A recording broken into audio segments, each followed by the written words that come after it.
இன்னும் இந்த 16 நாள்லயும் ஒரு கோரிக்கைக்கான பதில் வந்து இன்ன வரைக்கும் வந்து சேரலங்க. அப்படின்னா கோரிக்கை வச்சாங்க அப்படின்னு சொல்லி யோசிக்கிறீங்களா? கண்டிப்பா அதை பத்தி பேசுவோம். பேசுறதுக்கு முன்னாடி நம்ம சேனலை ஆதரித்து சப்ஸ்கிரைப் பண்ணும் நல்லுள்ளங்கள் எல்லாத்துக்குமே என்னோட கோடான கோடி நன்றிகள். மேலும் சப்ஸ்கிரைப் பண்ணாதவங்க நம்ம சேனலை சப்ஸ்கிரைப் பண்ணுங்க. நான் எப்போதும் கோடான கோடி நன்றிகள்னு சொல்லிக்கிட்டு இருக்கேன். பட் என்னோட எய்மு, மக்களாகிய உங்களோட எய்மு பார்த்தீங்கன்னா நம்ம சேனலுக்கு வந்து கோடான கோடி சப்ஸ்கிரைபர் வரணுங்கிறது தான் ஒரு முக்கியமான ஒரு நோக்கமா இருக்கு. ஸோ அதுக்கு வந்து முக்கிய காரணமாக இருக்கிற ஆள் பார்த்தீங்கன்னா மக்களாகிய நீங்க தான். ஸோ மக்களாகிய நீங்க தான் வந்து இந்த மாதிரி மிகப்பெரிய ஒரு சாதனையை வந்து அச்சீவ் பண்றதுக்கான நீங்க மட்டுமே, உங்களால் மட்டும்தான் முடியும். ஸோ நம்ம சேனலை சப்ஸ்கிரைப் பண்ணி இன்னும் நிறைய சப்ஸ்கிரைபர் ரீச் ஆகிறதுக்கு சப்போர்ட் பண்ணுங்க.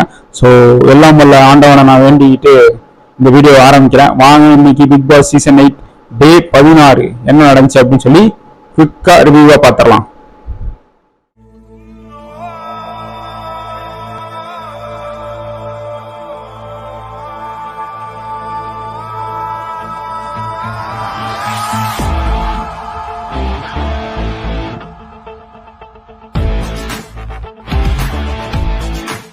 BP Tamil season 8 day 16.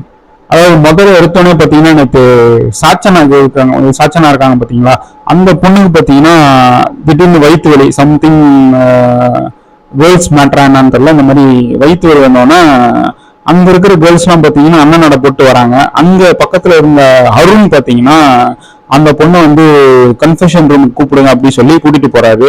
But our confession ரூமுக்கு போனா அதாவது ஒரு மனிதாபிமான அடிப்படையில வந்து கன்ஃபெஷன் ரூமுக்கு அந்த பொண்ணுக்கு வந்து கூப்பிட்டு போறாரு. அப்ப பாத்தீங்கன்னா இந்த கேப்டன் தர்ஷிகா வந்து இந்த வாரத்தோட கேப்டன் மறுபடியும் தர்ஷிகா இருக்காங்களா, இவங்க வந்து அந்த கன்ஃபெஷன் ரூமுக்கு, அதாவது இவர் வந்து உள்ளார போய் அந்த சேர்ல உட்காந்து பேசினாலும் அது வந்து இதா இருக்கும். பட் இவரு போய் இந்த மாதிரி அந்த பொண்ணை போய் உள்ளார விட்டுட்டு இந்த மாதிரி வெளியில வராப்புல. ஸோ இதை பார்த்து தர்ஷிகா வந்து இதை ஒரு பாயிண்டா வந்து அந்த மனிதாபிமான அடிப்படையில அந்த கன்ஃபெஷன் ரூம் கூட்டு போயிருக்காரு. பட் இந்த பாயிண்ட வந்து தர்ஷிகா வந்து பிடிச்சிக்கிறாங்க. எதுக்காக இந்த பாயிண்ட பிடிச்சிக்கிறாங்கன்னு பாத்தீங்கன்னா, ஆரம்பத்திலேயே பாத்தீங்கன்னா இந்த 2 ரூமும் வந்து இருந்துச்சு, கேர்ள்ஸ் தங்கியிருக்கிற ரூமும் பாய்ஸ் தங்கியிருக்கிற ரூம். இந்த 2 ரூமுக்கு பாத்தீங்கன்னா ஒரு ரூமுக்கு மட்டும் 2 பேர் வந்து போட்டிட்டாங்க. ஃபர்ஸ்ட் டே 1ல பாத்தீங்கன்னா போட்டிட்டாங்க.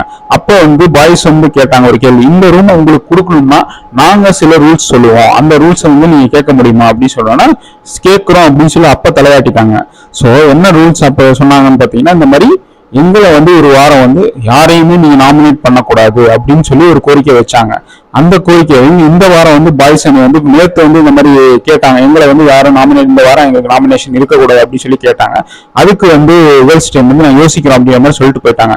பட் நேற்று இந்த விஷயம் நடந்தது வந்து பாத்தீங்கன்னா இதை வந்து ஒரு பாயிண்டா புடிச்சிட்டாங்க தர்ஷி. ஆகா, அருண் உள்ளார போயிட்டாரு கன்ஃபெஷன் ரூமுக்கு, நம்மளை கேட்காம பர்மிஷன் இல்லாம நம்ம ரூம் தாண்டி கன்ஃபெஷன் ரூம் போனா அவங்க சொல்ற ரூல்ஸை வந்து பிரேக் பண்ணலாம் அப்படிங்கிற ஒரு விதி இருக்கு. ஸோ இதை வந்து நம்ம இந்த வாரம் இம்ப்ளிமெண்ட் பண்ணணும் அப்படின்னு சொல்லி கேர்ள்ஸ் ரூம்ல போய் எல்லாத்தையும் வந்து இந்த விஷயத்த வந்து சொல்றாங்க. இது மாதிரி நான் வந்து கேப்டன், நான் வந்து அந்த லிவிங் ரூம்ல இதை பத்தி பேசும்போது நான் வந்து ஒரு நிலையா பேசணும். ஸோ நான் இந்த விஷயத்த வந்து நான் வந்து பேச முடியாது. ஸோ இந்த பாயிண்ட் எல்லாம் சொல்லுங்கன்னு சொல்லி கொடுத்துட்றாங்க இந்த கேர்ள்ஸ் ரூமுக்குள்ளாரு. அதுக்கப்புறம் லிவிங் ரூம்ல உட்காந்து பேசும்போது இவங்க பாத்தீங்கன்னா நல்லவங்க மாதிரி நடிக்கிறாங்க. நான் வந்து கேப்டன் பா, 2 சைடும் வந்து கரெக்டா தான் இருப்பேன், நான் வந்து பயாஸ்டா இருக்க மாட்டேன் அப்படின்ற மாதிரியே நிக்கிறாங்க. அப்ப பாத்தீங்கன்னா கேர்ள்ஸ் அணி என்ன சொல்றாங்கன்னா, இந்த மாதிரி நீங்க வந்து அருண் வந்து அங்க போயிட்டாரு, ஸோ அதனால வந்து கன்ஃபெஷன் ரூமுக்கு பெர்மிஷன் இல்லாம போனதால நீங்க சொல்ற ரூல்ஸை எங்களால ஃபாலோ பண்ண முடியாது அப்படின்னு சொல்றாங்க. அதுக்கு முத்துக்குமரன் என்ன சொல்றாங்கன்னா, இந்த மாதிரி நீங்க வந்து முன்னாடியே நாங்க சொன்ன வாக்கை காப்பாற்ற முடியாதுன்னு சொல்லியிருந்தீங்கன்னா நாங்க இந்த மாதிரி ஆர்கியூமெண்டே பண்ணிருக்க மாட்டோமே அப்படின்னு வந்து முத்துக்குமரன் வந்து அவர் வாதத்துல வந்து சொல்றாரு. ஸோ இந்த மாதிரி பேசிட்டு இருக்கும்போது கடைசியில வந்து என்ன சொல்றாங்கன்னா, இந்த மாதிரி முதல் நாள் பாத்தீங்கன்னா 7 பேர் வந்து கன்வின்ஸ் ஆனீங்க இந்த மாதிரி விஷயத்துக்கு.